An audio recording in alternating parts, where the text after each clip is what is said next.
तो चलिए बिना किसी देरी के इस विश्लेषण की शुरुआत करते हैं। आज हम सीधे एक प्राचीन रहस्य में गोता लगाने वाले हैं, जहां हम मीमांसा दर्शन के एक बेहद आकर्षक और बिल्कुल किसी अदालत की तरह चलने वाले वाद विवाद को सुलझाएंगे। प्राचीन भारतीय दर्शन केवल नीरस सिद्धांत नहीं है, ये कठोर तार्किक परीक्षण के ऐसे अखाड़े हैं जो आज भी हमें हैरान कर देते हैं। आपने स्क्रीन पर जो सूत्र देखा ना, छंदश्च देवतावत, जिसका अर्थ है छंद देवता के समान है, ये कोई साधारण पंक्ति नहीं है। ये एक ऐसा प्रभावशाली दार्शनिक सूत्र है जो हमें तुरंत प्राचीन वैदिक यज्ञों के एक बहुत ही जटिल रहस्य में खींच लेता है। ये सिर्फ शब्दों का खेल नहीं है, बल्कि ये समझने की एक शानदार कोशिश है कि प्राचीन काल में अनुष्ठान के नियम आखिर काम कैसे करते थे। अब इस चर्चा को आगे बढ़ाने से पहले एक बहुत ही महत्वपूर्ण शब्द को समझना जरूरी है, पूर्व पक्ष। देखिए, किसी भी प्राचीन शास्त्रार्थ में ये प्रतिवादी यानी विरोधी पक्ष का शुरुआती तर्क होता है। इसे जानबूझकर इतना मजबूत बनाया जाता है ताकि एक शानदार बौद्धिक संघर्ष का मंच तैयार हो सके। हम जो तर्क देखने वाले हैं वो यही पूर्व पक्ष है। तो आइए अपने पहले हिस्से पर आते हैं। एक, सोम यज्ञ और मंत्र का प्रयोग। जरा कल्पना कीजिए, अत्यंत जटिल ज्योतिष्टोम सोम यज्ञ चल रहा है और वहां एक मंत्र का अंश आता है, गायत्र छंदसः इंद्रपीतस्य। बस यही वो चंद शब्द हैं जिन्होंने प्राचीन विद्वानों के बीच एक बहुत बड़ी बहस छेड़ दी थी। इसके सही उपयोग को लेकर जो विवाद हुआ वो सच में देखने लायक है। अब देखते हैं दूसरा हिस्सा। 2, आखिर मुख्य संशय क्या है। दरअसल असली मुद्दा ये था कि क्या एक ऐसा मंत्र जो विशेष रूप से सिर्फ गायत्री छंद का नाम ले रहा है, उसे तब भी सही माना जा सकता है जब यज्ञ में दूसरे छंद भी मौजूद हों? ये कोई छोटा मोटा सवाल नहीं था, ये व्याकरण और तर्क की एक बहुत गहरी पहेली थी। इस सूची पर नजर डालिए। यहाँ उन सख्त मापदंडों को साफ तौर पर देखा जा सकता है जो ग्रंथों के अनुसार यज्ञ पूरा करने के लिए जरूरी हैं। यज्ञ का प्रकार होना चाहिए ज्योतिष्टोम सोम, देवता होनी चाहिए इंद्र, छंद होना चाहिए गायत्री और लागू मंत्र होना चाहिए मंद्र। ये बिल्कुल गणित के किसी समीकरण जैसा है, सब कुछ एकदम सटीक बैठना चाहिए। अब बढ़ते हैं तीसरे हिस्से की तरफ। 3, पूर्व पक्ष का तर्क कि छंद देवता के समान है।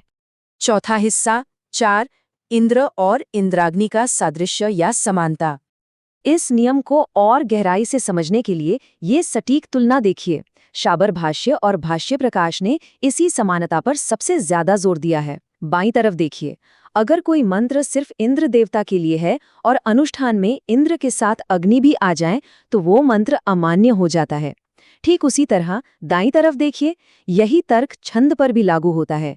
अगर मंत्र सिर्फ गायत्री के लिए है तो दूसरे छंदों के आते ही उसकी विशिष्टता यानी उसका अकेलापन भंग हो जाता है। 5वां हिस्सा। 5, अनेक छंदों का तर्क। यहाँ तंत्र वार्तिक ग्रंथ ने इस पूरे तर्क को एकदम बारीकी से तोड़ा है। पहला कदम, मंत्र साफ तौर पर सिर्फ गायत्री का नाम लेता है। दूसरा कदम, मिले जुले अनुष्ठानों में गायत्री कभी अकेली नहीं होती। और तीसरा कदम, क्योंकि उसका अकेलापन खत्म हो गया तो व्याकरण का जो नियम है, जो समास है, वो टूट जाता है। नतीजा क्या निकला? मंत्र को मिश्रित छंदों पर लागू नहीं किया जा सकता। क्या शानदार तार्किक प्रवाह है ना? लेकिन रुकिए, न्याय सुधा टीका में एक बहुत ही शानदार प्रतितर्क आता है। वे पूछते हैं कि क्या बृहस्पति सब जैसा कोई भी ऐसा यज्ञ है जहां सिर्फ और सिर्फ एक ही छंद का उपयोग होता हो? अगर ऐसा है तो शायद ये मंत्र विशेष रूप से बस वही लागू हो सके।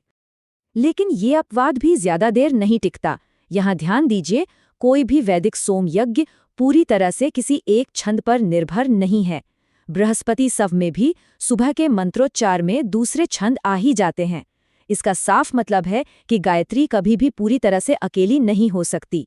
तो अगर नियम के हिसाब से 100% विशिष्टता चाहिए, तब तो ये मंत्र तार्किक रूप से कहीं भी इस्तेमाल नहीं हो पाएगा। इस पूरी बहस को भाष्य प्रकाश के इस जबरदस्त उद्धरण से समझिए। उनका स्पष्ट कहना है कि दोनों स्थितियों में एक ही तर्क काम कर रहा है। जैसे देवताओं के मिश्रित होने पर नियम टूटता है, बिल्कुल वैसे ही मिश्रित जगहों पर छंद का पाठ भी नहीं किया जाएगा, ठीक देवता के समान। यहाँ विरोधी पक्ष का व्याकरण और तर्क पूरी तरह से जीतता हुआ दिखाई दे रहा है। अब हम आते हैं सबसे मजेदार और पेचीदा सवाल पर। अगर पूर्व पक्ष ने व्याकरण और समानता के आधार पर इतना मजबूत, इतना बेदाग तर्क खड़ा कर दिया है, तो आखिर सिद्धांत यानी जो अंतिम निष्कर्ष है, वो अगले ही सूत्र में इस पूरे मामले को कैसे पलटेगा? जब विरोधी पक्ष का तर्क इतना अकाट्य लग रहा हो, तो आखिर अंतिम सत्य क्या निकलेगा? ये एक ऐसा दार्शनिक मोड़ है जो सोचने पर मजबूर कर देता है। इस पर जरूर विचार कीजिएगा।